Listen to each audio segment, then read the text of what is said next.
Buenos días, esta será mi tercera y última, bueno, nunca se sabe cuándo es la última, pero por lo menos en este congreso será mi presentación final, que ha sido una experiencia realmente muy agradable y quiero agradecer al comité organizador, quiero agradecer a Domain por esta oportunidad única de tener un intercambio muy fructífero con ustedes. La cena también de profesores considero que fue un éxito. Eh, Renovar contactos, volver a establecer vínculos de amistad, que el tiempo y la distancia no los enfrían, pero sí vuelven más difícil esa reunión de personas que nos estimamos mutuamente. Bueno, es evidente que en los próximos 25 o 30 minutos voy a dejar demasiadas interrogantes y demasiados puntos sin cubrir en un tema tan complejo como es una revisión global sobre insuficiencia cardíaca. Pero si nos orientamos desde el punto de vista del internista, creo que podemos llegar al consenso de que hay algunos puntos que son de gran interés. El impacto del problema es realmente importante. Casos nuevos diagnosticados en un año en los Estados Unidos, según las últimas encuestas y revisiones, casi hablamos de 650,000 nuevos diagnósticos de insuficiencia cardíaca, 1 millón de hospitalizaciones por año, con un costo promedio de $23,000 por ingreso. Una mortalidad, sin embargo, que con el paso del tiempo sigue siendo muy elevada, con un costo de $40 billones al año de atención, con un impacto tremendo en la calidad y duración de la vida de las personas involucradas. La magnitud del problema es incontestable. Este es el mapa de camino de nuestra presentación. Vamos a restringirnos a 6 puntos.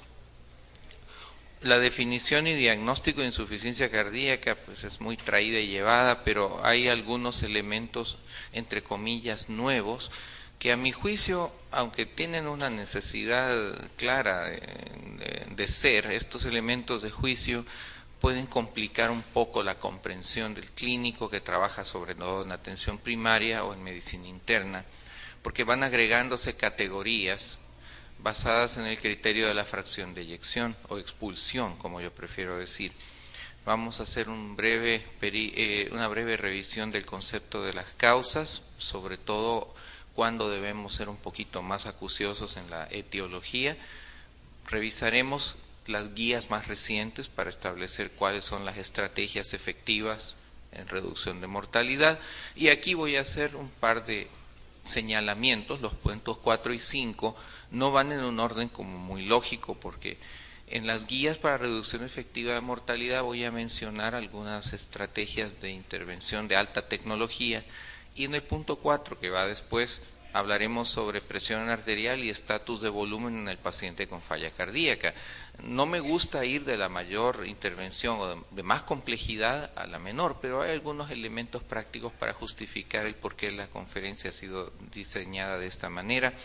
Y luego, no para que ustedes empiecen a complicar la práctica, pero es tan importante identificar a aquellos pacientes que se van a beneficiar de la terapia de resincronización cardíaca. Es tan importante el impacto que se logra con la implementación adecuada de esta técnica, que todo buen internista debe estar capacitado en identificar a estos individuos y referirlos. Finalmente, 2 palabras nada más sobre los criterios para anticoagular en falla cardíaca, porque el concepto más grueso y más completo ya fue vertido el día de ayer. Así que comencemos el recorrido de este tema.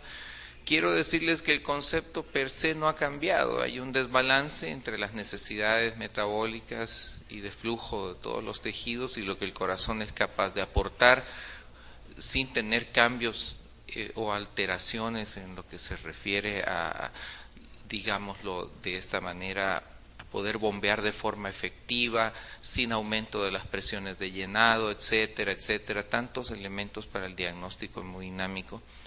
Pero yo quiero ir un poquito más práctico. Quiero hacerles ver que cuando sospechamos la presencia de falla cardíaca hay que establecer 2 escenarios. Hay un paciente que por primera vez debuta así, en forma aguda, abrupta, el cuadro se establece en días o en horas, y en estos casos casi siempre las herramientas, aparte de la historia clínica y la exploración física, que son fundamentales, lo que nos va a ayudar a a ir refinando ese diagnóstico, sentar las bases de una terapéutica, va a ser, como todos lo sabemos, un electrocardiograma, una radiografía de tórax. Fíjense que en las formas crónicas, las guías que hemos estado consultando, que son las europeas y las guías estadounidenses, todas parecen incidir en el concepto de que la radiografía de tórax no es tan fundamental. Yo no puedo concebir todavía, no sé si dirán que soy de muy vieja escuela, yo no puedo concebir un manejo inteligente de la falla cardíaca si no tengo una radiografía de tórax reciente. Sin embargo, enfatizamos es que antes de estar pensando en llamar al ecocardiografista, ¿por qué no tener una buena radiografía y un electrocardiograma? Eso nos ha pasado mucho en los servicios del hospital. Necesitamos un eco. ¿Por qué?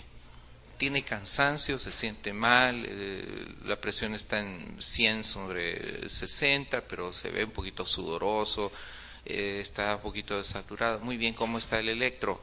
No se lo hemos tomado, pero queremos el eco ya. No, necesitamos respetar ciertas secuencias para no cometer errores fundamentales a la hora de navegar en esta etapa del diagnóstico. Ahora bien, después vienen ciertas ideas de cómo vamos a manejar esto. Hay una línea de pensamiento que dice, bueno, podemos nosotros intentar. Hay una pequeña distorsión de la imagen, disculpen el ancho de las diapositivas.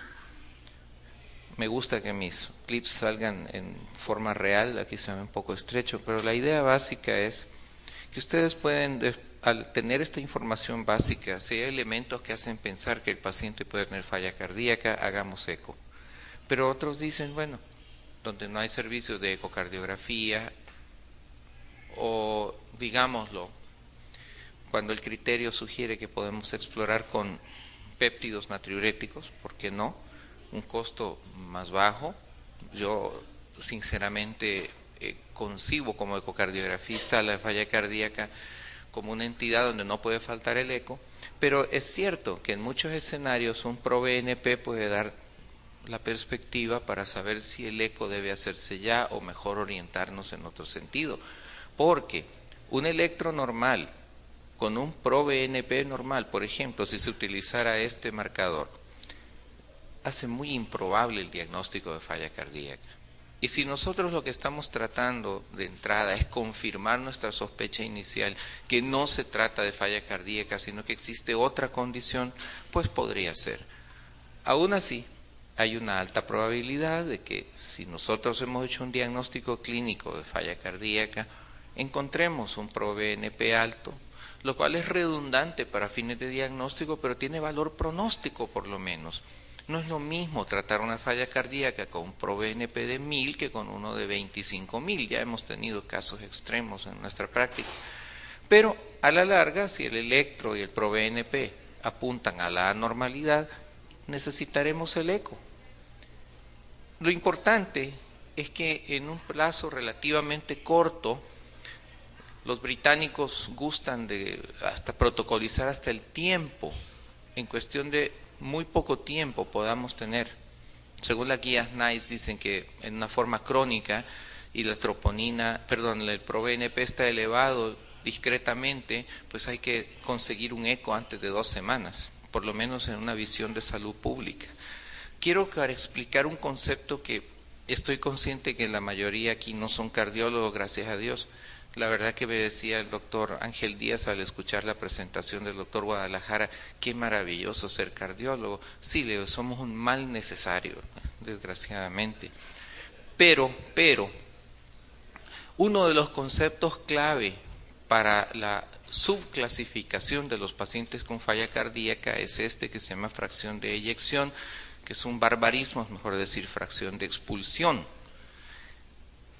A mí, con toda franqueza, que me he dedicado a la ecocardiografía por casi 20 años, no me agrada una clasificación basada en la fracción de expulsión, porque yo he visto pacientes con una fracción de 60 muy disneicos, Y he visto pacientes con 10 de fracción de eyección bien tratados y les va muy bien, clínicamente se comportan muy dispar, pero hay una razón de ser para esto, que es el pronóstico. Ahora, si ustedes miden o calculan el volumen al final de la diástole del ventrículo izquierdo y hacen una serie de operaciones matemáticas con el volumen al final de la sístole, podemos calcular qué porcentaje de ese volumen al final de la diástole es bombeado efectivamente. El problema es que en la práctica mucho de ese volumen no sale a través de la válvula aórtica. Si tenemos, por ejemplo, una insuficiencia mitral severa, gran parte de esa fracción de eyección se va a la aurícula izquierda y nosotros estamos diciéndole el ecocardiografista, le dice al clínico, ¿sabe? Tiene 50% de fracción de eyección. Y el clínico dice, fantástico. No, horrible. Con esa insuficiencia mitral, este paciente debe tener 80 para que por lo menos tenga algo de flujo anterógrado a través de la aorta. Así que este concepto es central para la subclasificación. Y sin embargo, nosotros no disponemos solo del eco para poder establecer ese diagnóstico a través de imágenes, porque a la larga el diagnóstico de la falla cardíaca es clínico, pero necesitamos las imágenes para certificarlo y para establecer todos los mecanismos de lesión que puedan estar involucrados. Tenemos muchas alternativas como la resonancia magnética, el cateterismo, los estudios de medicina nuclear, la tomografía axial computarizada que nos permite diagnosticar también falla cardíaca, la tomografía de emisión de positrones, pero una rápida revisión de la tabla les hará ver con claridad que el método de diagnóstico más costo efectivo y que permite una exploración más eficiente de todos los parámetros, la parte hemodinámica, la presencia de falla diastólica, la presencia de disincronía, todo esto de manera más homogénea se puede explorar con eco, sin invasión corporal y con un costo mucho más bajo que cualquiera de las otras estrategias, sin exponer a radiación o materiales de contraste que puedan tener un impacto nefrotóxico. Aún así, la limitante más importante, que son la calidad de las ventanas de ultrasonido, la podemos superar. Yo recuerdo cuando me entrenaba en el Instituto de Cardiología, en ECO, yo hice cardiología en El Salvador y estuve con un grupo muy selecto de clínicos y ecocardiografistas.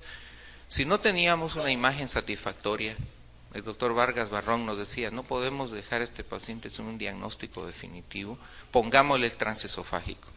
Ok, hacemos transesofágico. No tenemos todavía la certeza si el cuadro clínico corresponde a un proceso isquémico, ya que tenemos el transesofágico, pongámosle dobutamina, hagamos ecoestrés, es decir, llegar a todos los extremos posibles de manera que el paciente tenga una exploración integral y responder las preguntas que el clínico necesita. Entonces se nos decía, ¿saben qué? De 40% hacia abajo le vamos a llamar fracción de eyección o expulsión reducida y tienen un pronóstico. Y de 40 para arriba les vamos a dar otro pronóstico y les vamos a llamar fracción de eyección preservada. Algo que también es incómodo, porque si a cualquiera de ustedes les hacen un eco y le dicen, ¿sabe qué? Tiene 45 de fracción de eyección. Y le preguntan al médico, ¿cuánto es lo normal? ¿60? Ok, entonces no estoy tan normal, doctor. Sí, pero está preservado. Esa palabra de preservación que me suena más a formol o formalina o algo así, no me dejaría tranquilo. Entonces, en la práctica lo que se ha establecido es esto. Y esto es lo que dicen por lo menos las guías actuales que están proponiendo los europeos. Tenemos un grupo de pacientes con una insuficiencia cardíaca con una fracción de expulsión reducida, de acuerdo, tienen menos de 40% y esta es una distribución de población. Esto es lo que vemos en la vida real. Hay una importante cantidad de gente con síntomas de insuficiencia cardíaca y que aún tienen fracciones de eyección o expulsión normales y estos se llaman preservados. Pero ya se corrió el límite de 40 a 50 y se ha inventado una categoría borderline o fronteriza entre 40 y 50 que a mi juicio complica un poco las cosas, pero como así se está publicando vale la pena analizarlo. Ahora, si damos tratamiento, muchos pacientes mejoran pero no suben su fracción de expulsión, es decir, desde el punto de vista hemodinámico no vemos un impacto real con los ecos seriados, pero hay una subcategoría de pacientes que comienza aquí y después del tratamiento mejora. Y este grupo, que ya tiene con tratamiento una fracción de eyección mayor de 40, tiene un pronóstico diferente a los que no mejoran en el eco, aunque ambos están aliviados clínicamente. Entonces, por eso están subclasificando a los pacientes de esta manera con fines de pronóstico. Yo todavía no estoy del todo convencido, pero básicamente es lo mejor que se ha hecho hasta el momento en ese sentido. Dos palabras en el punto número 2, que es sobre etiología. Por supuesto que en nuestros países de Latinoamérica hay otras causas de falla cardíaca que no son comunes en Europa Occidental o en Estados Unidos. Un ejemplo para los países de América continental es la enfermedad de Chagas, que sigue sin ser erradicada en muchas partes. A la larga, sin embargo, y a pesar que hemos estado bajando las tasas de casos nuevos de cardiopatía reumática y daño valvular, todavía vemos casos de eso. El punto es que tenemos una condición genética de base que puede ser la explicación de todo. Hay muchas causas genéticas y hereditarias de falla cardíaca. Y por supuesto tenemos los pacientes que sin tener esa tara genética están expuestos a factores de riesgo, que ya ustedes los conocen, y que van llevando a través del continuum cardiovascular a la aparición de los grandes síndromes isquémicos y más tardío a la disfunción ventricular. No todas las fallas cardíacas, sin embargo, son isquémicas. Hay muchas generadas directamente por la hipertensión arterial no controlada. Y sin embargo, no debemos olvidar que existen formas heredofamiliares, las cardiomiopatías hipertróficas y las cardiomiopatías dilatadas familiares existen, están entre nosotros y hay que buscarlas. Ahora, los mecanismos son complejos. Obviamente este paciente no sobrevivió, es una pieza de autopsia, aunque podríamos especular de que hay algunas personas que no tienen corazón y pueden vivir sin corazón, como los banqueros, los prestamistas y otro tipo. Ellos no tienen alma ni corazón. Pero si este individuo logró sobrevivir, porque hay un tejido de cicatriz acá, o sea, este sufrió un infarto y lo logró sobrevivir, vean ustedes la severa hipertrofia compensatoria que se da acá. Esto es lo que llamamos remodelado posinfarto. Observen de que en realidad para que se desarrolle todo esto ha habido el concurso de una serie de sustancias o neurohormonas que han participado. A la cabeza la acción de la angiotensina 2 y de las catecolaminas. Entonces los términos de apoptosis, fibrosis, isquemia y arritmia que se dan en todo este tejido ya distorsionado y anormal explican pues el comportamiento clínico de la falla cardíaca, por lo menos de la forma isquémica. Y si queremos pensar en la cardiopatía puramente hipertensiva, pensemos que todo el ventrículo podría terminar así. Ahora, el problema de la falla cardíaca es que rara vez llega sola, como los parientes políticos que aparecen en manada muchas veces, con resultados no siempre muy buenos, en mi caso sí, gracias a Dios, pero hay muchas comorbilidades en la insuficiencia cardíaca. Vean ustedes que hay un 60% de hipertensos, la enfermedad coronaria puede llegar a ser casi 3/4 partes. Vean cómo no podemos prescindir de los nefrólogos, 30% de los pacientes según algunas series, y muy importante, según algunas revisiones, como la citada al pie de la diapositiva, podría ser la insuficiencia renal crónica el principal predictor de muerte en falla cardíaca. Dislipemia, diabetes, EPOC, todas estas están representadas muy frecuentemente, y eso que no hemos explorado otras cosas como anemia. Ahora vean ustedes que si tenemos la tríada insuficiencia cardíaca, nefropatía crónica y anemia, y esto está tomado del Medicare en Estados Unidos, está publicada una revista muy especializada de diálisis y trasplante renal, vean ustedes que el pronóstico de mortalidad se dispara cuando están presentes las tres condiciones. Así que ese paciente con falla cardíaca, 1,8 de creatinina, depuración teórica de menos de 30 y que tiene 10 de hemoglobina, ojo, ese paciente lleva un pronóstico mucho peor. Entonces lo que antes hacíamos era Si vamos a investigar el por qué está ocurriendo todo esto, pues investiguemos sus factores de riesgo, veamos su historia familiar, el pedigrí, hay historia de casos de enfermedad cardíaca muy jóvenes en la familia, etcétera. Pero ahora hablamos de la búsqueda temprana de biomarcadores, marcadores genéticos y estudios de imágenes que se pueden hacer en pacientes que consideramos podrían tener formas heredofamiliares o genéticas. Ahora, a la larga lo que nos interesa es una reducción de la mortalidad temprana o precoz, y lo que nos proponen las guías europeas 2012 y el consenso de guías del American College y del American Heart, que están aquí las referencias, lo que nos proponen es más o menos lo siguiente. Primero, usemos algún modelo para calcular el chance de mortalidad. Si nuestro objetivo es reducir mortalidad, tratemos de establecer cuál es la probabilidad de muerte a corto plazo de nuestro paciente. Ese es el primer punto a considerar. Uno de los modelos propuestos, quizá uno de los más elegantes, es el modelo de insuficiencia cardíaca de Seattle.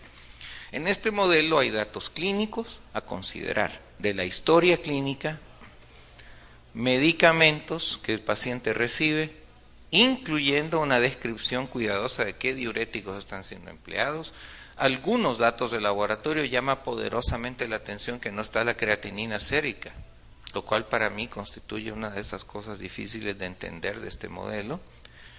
Y de gabinete, el electrocardiograma, en específico la anchura del QRS y la fracción de expulsión. La idea de esto es meter esta información en una herramienta ejecutable que nos permita primero conocer cómo está de base el paciente. Aquí se introduce la información clínica, medicamentos, aún las dosis de estos. Yo ejecuto este programa de mi teléfono inteligente. Esto se puede hacer en vez de pasar chateando nada más. Usemos las aplicaciones médicas. Y bueno, podemos perfectamente colocar el dato si hay dispositivos implantados o no. Partimos de una intervención en la que simulamos los tratamientos. Podemos fingir que le agregamos un diurético, podemos fingir que le estamos dando un soporte con un marcapaso, pretendamos que ya le pusimos una dosis de aldosterona, de un bloqueador de los receptores de aldosterona, y eso nos va a dar predicciones de qué podemos lograr. Sigue siendo un modelo teórico, no entiendo la ausencia de la creatinina. Lo que pasa es que no pretendan leer toda la diapositiva, pero en la guía para poder ir implementando la terapia, y que es una terapia que ha demostrado reducir mortalidad, lo que ellos pretenden, por lo menos digo de las guías europeas, es que consideremos un tratamiento de 3 pilares fundamentales, que son los diuréticos, sobre todo cuando hay, por supuesto, y en casi todos los pacientes no tratados, algún componente de exceso de volumen. Modulemos el sistema renina-angiotensina-aldosterona. Ya el doctor Díaz nos demostró con la evidencia que se puede usar tanto un inhibidor de ECA como un bloqueador de angiotensina. Ojo, no se recomiendan los antagonistas de renina aquí. Y la terapia con bloqueadores beta, que ahora se considera fundamental. Hay propuestas, arranque con el bloqueador beta, y luego agregue el IECA, o al revés. Pero lo importante es que este triple pilar es la base de toda la terapia. Entonces, lo que se necesita a lo largo del tiempo y con el seguimiento clínico es establecer primero cómo va cambiando la clase funcional, cómo va cambiando la fracción de eyección, qué pasa con el ritmo cardíaco y la frecuencia, y cuánto dura la anchura del QRS. Es decir, que vamos a necesitar un seguimiento clínico, electro y ecocardiográfico. Si no hacemos eso, no vamos a saber en qué momento es relevante dar un siguiente paso. Los pacientes que comienzan con su triple terapia y luego se consideran para un antagonista de aldosterona como espironolactona o eplerenona, que hay suficiente evidencia. Los estudios RAILS y EFESUS nos permitieron entender eso. Entonces, si estos pacientes no están en la clase funcional que queremos y mantienen una fracción de eyección todavía baja, entonces debemos tener en cuenta esta posibilidad y todas las precauciones a seguir. Aún así, del seguimiento se nos pide considerar que si la frecuencia cardíaca todavía es mayor de 70 por minuto, y esto es una innovación en las guías, empezar a usar bloqueadores de los canales IF, siempre y cuando el paciente tenga una dosis terapéutica recomendada por guías y estudios de bloqueador beta y aún así el paciente no llega a metas. Eso es un punto un poco complicado. El otro elemento es de que si el paciente no tolera definitivamente ningún bloqueador beta, por lo menos se le debería dar ivabradina.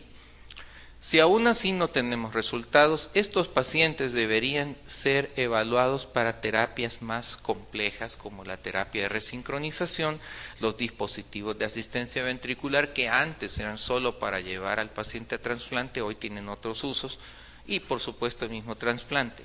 Vean dónde han puesto a la digoxina, a la hidralacina, a los nitratos. Los han dejado al final de la cola por si necesitamos una terapia todavía anexa. Por supuesto, la digoxina tiene la salvedad de que si el paciente está en fibrilación atrial, sube muchos puntos en la escala en el momento en que la vamos a usar. Lo importante es que si no hacemos nada, si nos quedamos en una terapia contemplativa, las tasas de sobrevida van a ser muy malas a 5 años.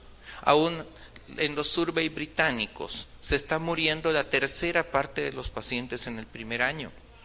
Entonces, esta terapia de no hacer nada es inexorable en pérdidas de vidas. Sin embargo, a medida que vamos incorporando estrategias en forma escalonada, vean primero el IECA, luego el bloqueador beta, bloqueador de aldosterona, tenemos una importante reducción de la mortalidad temprana y a la larga, vean ustedes que en pacientes que necesitan, por ejemplo, un desfibrilador automático implantable, todavía ganamos algunos puntos adicionales con un impacto realmente muy, muy bueno en sobrevida. Pero hay otras cosas que no son tan buenas. Y quiero aclarar de que esto de concepto está dependiendo de que si la indicación se pone para tratar falla cardíaca, no para tratar una morbilidad. Por ejemplo, las glitazonas que han estado siendo traídas y llevadas por su impacto sobre diversos elementos clínicos son realmente nocivas en insuficiencia cardíaca, promueven retención de volumen, se deben evitar. Los AINES y los COX-IB son antiinflamatorios que por desgracia necesitan a veces ser mantenidos aún teniendo en cuenta que el paciente está en falla cardíaca. Este subgrupo que toma AINES en forma crónica, tiene nefropatía y tiene insuficiencia cardíaca, son los de peor pronóstico. Y sin embargo no se les pueden retirar a algunos pacientes, hay algunos menos dañinos que otros. Si hubiera que usarlos tendría que ser probablemente en naproxeno y evitar los COX-IBs como si estuviéramos evitando la lepra. Ahora voy a regresar un momento por una razón, quiero aclarar que la combinación de un IECA y un ARA2 es desaconsejable, excepto en el único escenario que estemos pretendiendo reducir hospitalizaciones y que no haya un impacto sobre la creatinina y la presión arterial. Yo en lo personal lo desaconsejo. Los bloqueadores de canal de calcio pueden usarse felodipina, que tiene un estudio favorable, y amlodipina, pero no pensando en mejorar la falla cardíaca, sino solamente para controlar presión arterial, y aún así no tenemos certeza si sea seguro. Estatinas, inhibidores de renina y el uso rutinario de anticoagulantes no tiene ninguna efectividad en revertir la historia natural de la insuficiencia cardíaca. Se usan para el manejo de comorbilidades, ciertamente no los inhibidores de renina, los anticoagulantes solo si hay factores muy claros a favor de que el paciente tiene un perfil trombogénico, y las estatinas pues para el manejo de su enfermedad dislipémica, pero no pensando en cambiar el pronóstico porque no cambian para nada en ese sentido las tasas de sobrevida. En cambio los desfibriladores, y perdonen que entre a esto antes de tocar algunos otros puntos más básicos, los desfibriladores sí, desde más de 10 años atrás hemos visto que el implante de un desfibrilador en sobrevivientes de un infarto con una fracción de expulsión de menos del 30 sí contribuyen a mantener a los pacientes vivos por más tiempo. Esto es un ejemplo de cómo se ve un desfibrilador ya implantado, por cierto es el mismo de la paciente que presentamos ayer. Pues es un marcapaso con doble cámara, con un generador que va a dar descargas cuando el paciente presente taquicardia ventricular sostenida o una fibrilación. Hay indicaciones bien definidas. se debe implantar, y esto es de las guías europeas, como clase 1A, es decir, prácticamente mandatorio, en pacientes con ritmos ventriculares que causen inestabilidad hemodinámica, que se espera que por lo menos van a vivir un año más, porque si este tiene diagnóstico de cáncer y está en fase terminal, pues no habría ningún sentido en hacerlo, o si ya el paciente está desahuciado por otras condiciones. También esto es prevención secundaria porque el paciente ya tuvo probablemente un evento como un infarto. En prevención primaria es aquel que todavía no ha tenido un infarto, pero que tiene una falla muy sintomática, está en clase 2-3, es decir, se fatiga con esfuerzos usuales o menores que usuales, y son pacientes que ya tienen un tratamiento óptimo. Se ha visto que implantar esto en forma profiláctica, entre comillas, sí puede ayudar a salvar la vida antes que empecemos a sospechar que el paciente está haciendo taquicardia ventricular. Y lo otro, los dispositivos de asistencia ventricular, les voy a mostrar una imagen en la próxima diapositiva. Estos dispositivos, que son terapias sumamente complejas, pueden ayudar al paciente a sobrevivir y darle el tiempo para alcanzar a llegar a un trasplante. Eso está demostrado. Básicamente es algo muy complejo. Se tiene que implementar una bomba que está generando una circulación de sangre continua, desaparecen el concepto fásico del flujo sanguíneo, es un flujo continuo, se está succionando la sangre desde el ápex, esta se bombea hacia la aorta, bypaseando todo el ventrículo izquierdo, si me perdonan el barbarismo que acabo de decir. Esto pues tiene un sistema de control externo. Antes había que andar con un carrito, hoy ya el sistema full automático implantado, pero sí representa una estrategia para hacer sobrevivir un poco más al paciente. Este es muy parecido al que le pusieron a Dick Cheney, el vicepresidente de la administración Bush. Esto pues permite que los pacientes puedan, inclusive si no hay perspectiva de trasplante, sobrevivir un par de años más en condiciones más o menos razonables. Estas pues son las indicaciones, les invito a leerlas, es para que estén pendientes que puede haber alguno de sus pacientes que en un momento dado pueda cambiar su historia natural. Sin embargo, volvamos un poquito a lo terrestre, hablemos 2 o 3 palabras sobre algunos elementos. El hipertenso con falla cardíaca merece mucha atención porque debemos recordar que aunque todos los antihipertensivos son efectivos para tener un impacto en mortalidad, por el solo hecho de bajar la presión, en falla cardíaca es fundamental que nuestro enfoque sea inhibición ECA o un bloqueador de angiotensina y que esto incluya bloqueantes de los receptores adrenérgicos. Esto es porque son indicaciones per se mandatorias y eso es evidencia 1A. El problema es que si la fracción de eyección es de aquellos que están preservados, y uno diría, porque estoy preservado me va a ir mejor, pues no. La mortalidad en la falla cardíaca, también mal llamada solo diastólica o también mal llamada con fracción preservada, no tenemos un buen nombre para esa entidad, son pacientes con falla cardíaca que tienen problemas de llenado ventricular, se cansan, se fatigan, tienen hipertensión venocapilar en la placa. La fracción de eyección está bien o está por lo menos arriba de 50, pero estos pacientes también mueren y tienen mucho síntoma congestivo. En estos pacientes no tenemos nada. Sabemos que bajar la presión 5 milímetros de mercurio en forma sostenida baja 20% mortalidad. La evidencia, sobre todo con IECAS y ARA2, es excelente, pero desgraciadamente en los pacientes que tienen una fracción de eyección baja, esto no garantiza gran impacto. Si tenemos una fracción de eyección más de 40, debemos buscar la falla diastólica a través de un algoritmo que los ecocardiografistas estamos empleando, que incluye valoración con Doppler de tejido, flujos a través de válvula mitral. No vale la pena detallar, el algoritmo tiene ciertos cambios y la fracción es más baja de 40. Al final lo que necesitamos que el ecocardiografista nos diga, ¿tiene aumento de presiones de llenado? ¿Tiene falla diastólica o no? Porque el pronóstico es importante. Y aún una cosa tan sencilla como poner el transductor debajo del ángulo subsifoideo nos va a permitir saber, por ejemplo, que este paciente, su vena cava inferior es de calibre normal y cuando el paciente inspira colapsa, que tiene una presión venosa central normal. Y vean este otro.